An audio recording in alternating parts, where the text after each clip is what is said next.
I rise today in support of my amendment number 107, which prohibits the Department of Education from carrying out strategies listed in the department's report titled Strategies for Increasing Diversity and Opportunity in Higher Education.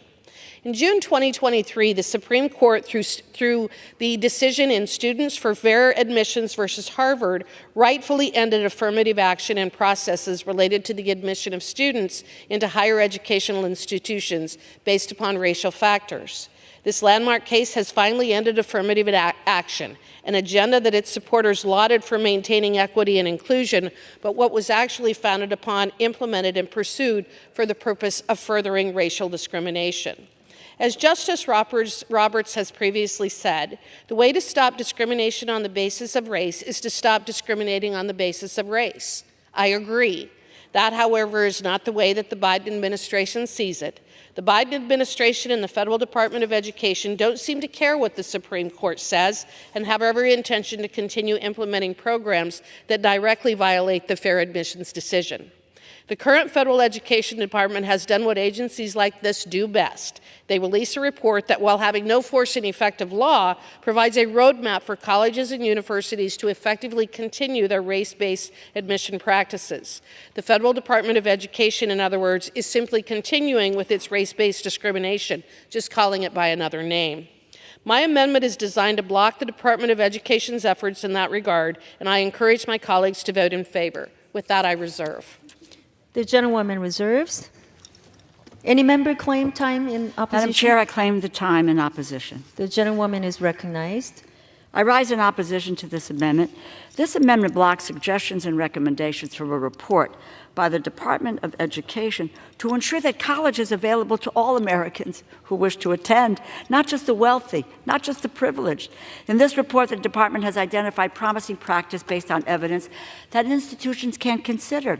Many of these interventions or practices have already been shown to be successful at other institutions or states. The types of strategies this amendment seeks to undermine are essential to expanding diversity and opportunity in higher education.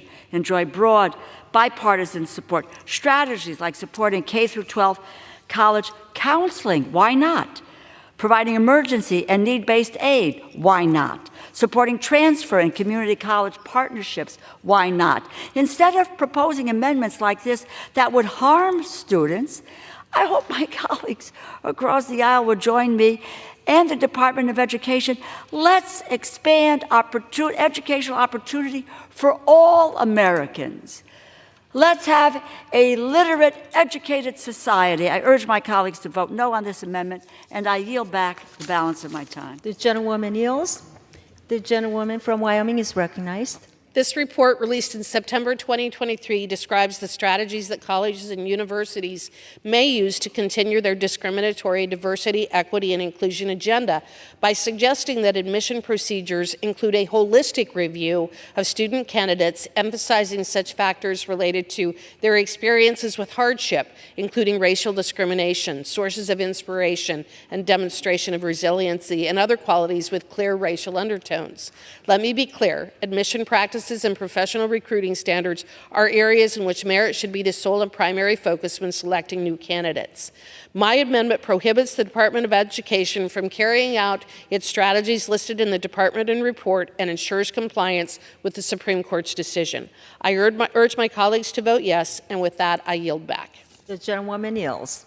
The question is now on the amendment offered by a gentlewoman from Wyoming. Those in favor say aye. Those opposed say no. In the opinion of the chair, the ayes have it, and the amendment is agreed to.